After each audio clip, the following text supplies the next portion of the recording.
বাবা নাই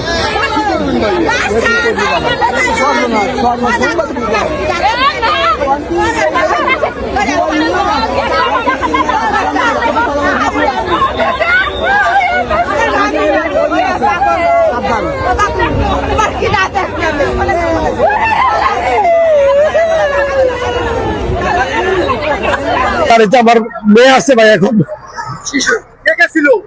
আমার বউ আর আমার বাচ্চা ছিল। আমি বাইরে বেরিয়েছিলাম ভাই একটু ফেরি দেখার জন্য যে ফেরি আসতেছে নাকি, আর ওর মধ্যে ফেরি টান দিচ্ছে গাড়ি।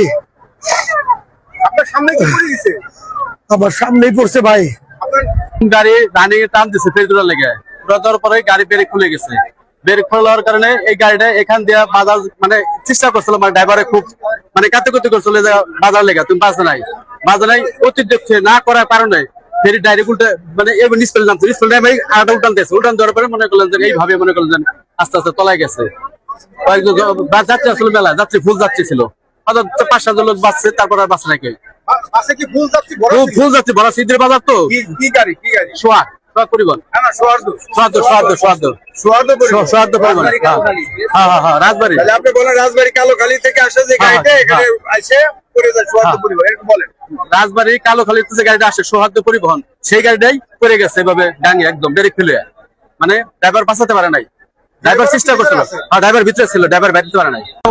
ও প্রসাব করাইলা আমি এখানে, তুমি কি বোকা নাকি?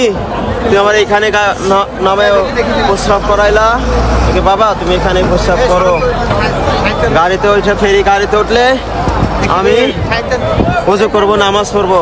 তুমি এক কাজ করো, তোমার আম্মুর সাথে করো, আমি এখান থেকে ওযুটা করে আসি। কয় না বাবা আমি বাবা তাহলে আমি নামবো না। আপনার কি ছেলে? আমার ছেলে, আমার ওয়াইফ আর আমার শাশুড়ি আছে। আমিও ছিলাম। আপনি বাড়াচ্ছেন কেমনে? আমি কিভাবে বাড়াইছি স্বয়ং আল্লাহ তাআলা জানে। পরে ফেরি ঘাটে ঘিরানোর সাথে সাথে গাড়িটা হালকা মানে রানিং হলো। আমি ভাবলাম তাহলে মনে হয় স্টার্ট দিছে, গাড়িটা আগাবে, কিন্তু গাড়ি আস্তে আস্তে চলে যায়। গাড়ি ব্যালেন্স